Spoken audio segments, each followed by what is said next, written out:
Welcome back to the Kennedy Dynasty podcast. I'm your host, Alyson, and today I have a very interesting episode for you, if I do say so myself. It was actually a listener request, and I thought it was really, really cool. Today's episode is going to be all about the brothers-in-laws of the Kennedy family. And I don't know if I just said that term correctly. Brothers-in-laws? Or brothers-in-law. Brothers-in-law. It would just be brothers-in-law. Okay, I'm glad that we cleared that up. Anyway, it's going to be about them. And I know I've, touched on a topic of them here and there and everywhere, but we thought that'd be really neat to have them a combined episode all together. So that's what we're going to do. Before we get to that, though, let's do our In the News segment. Big news story of the past 7 days. So this is pretty interesting. The British Conservative Party has released a video attacking the leader of the Labour Party, Keir Starmer, for paraphrasing President Kennedy in a speech at Labour's business conference. Of their pledge to ensure that Britain secures the highest sustained growth in the G7, Starmer said, "A target we set out not because it is easy. I think we can dispense with that accusation, but precisely because it is hard," which has been compared to Kennedy's moonshot speech. So if you want to learn more about that, I'll look it up. Also, I've been getting a ton of requests to cover the news. Because he's obviously in it constantly, of RFK Jr. and, his run for president. But guys, I just do not dabble with modern American politics on this podcast. This is just not that space. Never has been. It's a very, very bipartisan podcast. I try to keep it. And because that is such a modern hot topic, he's constantly in the news, I'm just not going to be covering news of his run. So this isn't the podcast for that, but I appreciate all the requests and everybody reaching out to me about it. But just want to clear up with you guys, I'm just not going to be covering that. All right, so let's get started. Today's sources are the JFK Library, British Heritage, People.com, BBC, The Atlantic, Independent, NBC News, Sargent Shriver, New York Times, LA Times, Washington Post, and New Yorker. I think that's all of them. Okay, so let's get started with William Cavendish, the Marquess of Hartington, and this was Kathleen Kennedy's husband. Now, I have talked about him in the past. I believe I maybe even did an episode on them together, but we're going to cover him again, briefly here, just because obviously this episode is about the brothers-in-law. So he was born on December 10th of 1917, and as the son of the 10th Duke of Devonshire, he was heir to the dukedom.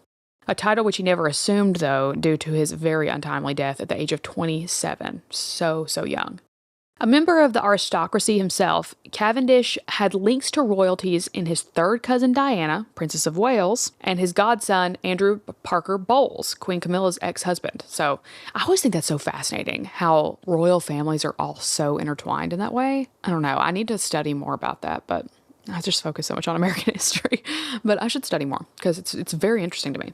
Anyway, William was actively involved in politics. He was a member of the Conservative Party, and he contested the 1944 West Derbyshire by-election as the official candidate for the wartime coalition. However, he was defeated 41.5% to 57.7% by the independent candidate Charles Frederick White Jr.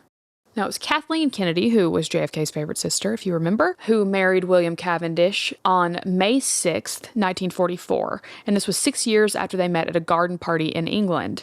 Now, although Kick had returned to the U.S. at the dawn of the Second World War, she returned to England as a Red Cross volunteer and reunited with her future husband. That's what I covered. Now I remember. I did a full episode on Kick, so that's why I remember covering him. Okay. If you haven't listened to that one, go back and listen to it. And as I talked about in that episode, the Kennedys did not approve of William because he was a Protestant, and that ruled out the possibility of their children being raised Catholic. So because of this, Joe Jr. was the only member of the Kennedy family in attendance at their wedding, and Rose Kennedy wrote that she was horrified and heartbroken by the news of their nuptials. Now, very sadly, 4 weeks after Billy married Kathleen, he was called up to serve in the British Army, and their marriage was very short-lived, with Billy being killed in combat in Belgium in September of 1944. So sad and tragic. Next up, we're going to chat about Sargent Shriver, who was married to Eunice Kennedy Shriver. And you've definitely heard a lot about him on this podcast because he worked with Kennedy quite a bit. And was a very, very neat guy. But Robert Sargent Shriver was born into a Catholic family in Maryland in 1915, and he was the son of a stockbroker who lost everything as a result of the Wall Street crash. Shriver was descended from German immigrants, and he spent a year in Germany at the age of 19. He subsequently attended Yale University and Yale Law School, where he was also editor of the university's Daily News. He eventually put his legal credentials to the test through his work at the law firm Winthrop Stimson and as a partner in the law firm Freed, Frank, Harris, Shriver, and Campbellman. Every time I hear names put together like that for like law firms or anything, I always think of Sterling Cooper Draper Price, which obviously was an advertising firm in the best show ever created, Mad Men. But there's a little peek into my brain that you didn't care to hear. Let's keep going.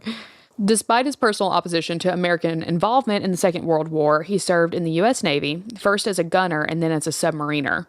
For the wounds he sustained in the Battle of Guadalcanal, he earned a Purple Heart, and when he returned home, he became assistant editor at Newsweek magazine. Sargent Shriver met Eunice Kennedy at a dinner party in 1946, and they married in May of 1953. They had 5 children together: Robert III, Maria, Timothy, Mark, and Anthony. And they also had 19 grandchildren. Now, Eunice quickly introduced Sargent to her father, who appointed him manager of the Kennedy-owned Merchandise Mart in Chicago. Now, Shriver was a very passionate advocate for civil rights, and he began directing the Catholic Interracial Council, which was an organization established for the desegregation of schools, housing, and municipal facilities in 1955.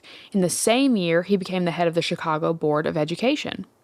Now, politically, Shriver was a Democrat through and through. He was a descendant of the founders of the Maryland Democratic Party. This is interesting. He considered running to be governor of Illinois, but he actually set aside his own political ambitions in order to help get President Kennedy elected by coordinating the Wisconsin and the West Virginia primaries and managing the civil rights arm of the campaign. Now, I have an episode about this as well, what I'm about to tell you, and I really like that episode. I think it's a really neat one, so go back and listen to it. He actually encouraged JFK to make the famous phone call to Martin Luther King when he was taken to jail in Alabama. And this phone call was crucial in cementing Black support for Kennedy. So go listen to that episode. It's pretty cool. Now, once Kennedy had been elected, Shriver was appointed to direct the Talent Hub Committee to research and find candidates for administrative and ambassadorial positions. He was subsequently appointed the first director of the Peace Corps, which was established in 1961, through an executive order which was signed after President Kennedy had received Shriver's report about the feasibility of a volunteer corps which would work on projects abroad. To translate the Peace Corps idea into reality, President Kennedy chose a successful businessman who had been, up to that time, head of the Chicago Board of Education, and incidentally, a very long-time friend of mine in Chicago, Sargent Shriver. Sergeant, how are you? I'm fine, Dave. How are you? Good to see you. I'm fine, too. Don't see how you're so fine and healthy looking with the job you've done. It must have been a great drain, I should think. I remember back in the early days of the Corps, people didn't believe in it, did they? Well, I think you're right. In the early days, Dave, a lot of people thought it was a joke. Many of the experts laughed at the ideas that Americans would volunteer to serve abroad for practically no money and under difficult living conditions. At that point, in the Peace Corps history, we had 2 jobs, I thought. First, to find out whether America could still produce tough-minded, dedicated people, and second, to find out whether foreign countries really wanted the help of Americans of that type. In the role which he held between 1961 and 1966, Shriver reviewed the work of the Peace Corps in Latin America, Africa, the Middle East, and Germany, and established connections which formed the basis of future programs. It became the fastest-growing peacetime agency in U.S. history, and by 1966, Shriver had sent 14,500 volunteers to 55 countries. And by the time of his death, the agency had sent 200,000 volunteers to 139 countries, which is incredible. I've also done an episode on the Peace Corps. Go listen to that one too. I need to link all of these. I'll link all of these in the description of this episode so that you guys can easily go listen. So clearly the Kennedys trusted Shriver a lot. He was even entrusted with managing President Kennedy's funeral arrangements. After the Kennedy administration, Shriver directed President Johnson's War on Poverty, the centerpiece of his visions for a great society. He launched the Office of Economic Opportunity, which introduced programs such as legal services for the poor, the Job Corps, Vista, Upward Bound, Community Action, and Head Start. However, other initiatives failed, primarily due to the redirection of funds to the Vietnam War effort. His willingness to work with Johnson was considered by some members of the Kennedy family to be a betrayal, and Bobby was reportedly behind efforts to stop him from joining the 1964 ticket as Johnson's vice president candidate, saying there's not going to be a Kennedy on the ticket, and if there were, it would be me. After resigning as director of the Office of Economic Opportunity in 1968, Shriver was appointed U.S. ambassador to France in 1968. During his tenure, thanks to his positive relationship with Charles de Gaulle, relations between France and the U.S., which were actually strained at the time due to de Gaulle's recognition of communist China, public denouncement of American involvement in Vietnam, and his decision to withdraw French forces from NATO's military, well, their relations improved. As ambassador, he presided over the Paris peace talks between U.S. and Vietnamese officials, and in 1969, he oversaw the first American state visit to France since 1961. Shriver served as U.S. ambassador to France until 1970, when he returned to Washington to support the Democratic Party during the midterm elections. He founded the Congressional Leadership for the Future and served as the chairman of the organization, which campaigned on behalf of Democratic candidates, with staff traveling to marginal seats in order to deliver speeches, host dinners, and participate in community events to gather support for their candidates. Now, we also have to note, of course, and there is also an episode about this, that in 1968, Eunice Kennedy Shriver founded the Special Olympics, which provides year-round training and activities to people with intellectual disabilities in 172 countries. And for over 2 decades, Sargent Shriver served as president of the organization and then as chairman. Let's fast forward to 1972. Despite not being nominated at the Democratic Party convention, Sargent Shriver was chosen to run for the vice presidency on the Democratic ticket by presidential candidate Senator George McGovern, and he replaced Senator Thomas Eagleton, whose history of depression was revealed during the campaign. But the pair were defeated by incumbent Republicans Richard Nixon and Spiro Agnew, who won the biggest electoral college landslide of the 20th century at 520 to 17. Side note, Shriver's bid for the vice presidency in 1972 marked the last time that a pro-life candidate was on the Democratic ticket. Shriver went on to run a short-lived and unsuccessful bid for presidency in 1976. He actually failed to win a single primary. In 1994, Shriver was awarded the Presidential Medal of Freedom by President Clinton, and this was just one of several awards that Shriver won during his lifetime, in addition to 24 honorary degrees. And sadly, after an extended battle with Alzheimer's, Shriver passed away in January 2011 at the age of 95. What a resume. I mean, good Lord. Like, talk about a call to public service. Sargent Shriver fulfilled that one. So, pretty incredible guy. Next up is Peter Lawford, who was married to Patricia Kennedy Lawford. Peter Lawford was born in London in 1923 to a family with connections to the British aristocracy. Lawford's family traveled across the world. He spent his early childhood in France, and because of his constant moving around, he was never formally educated.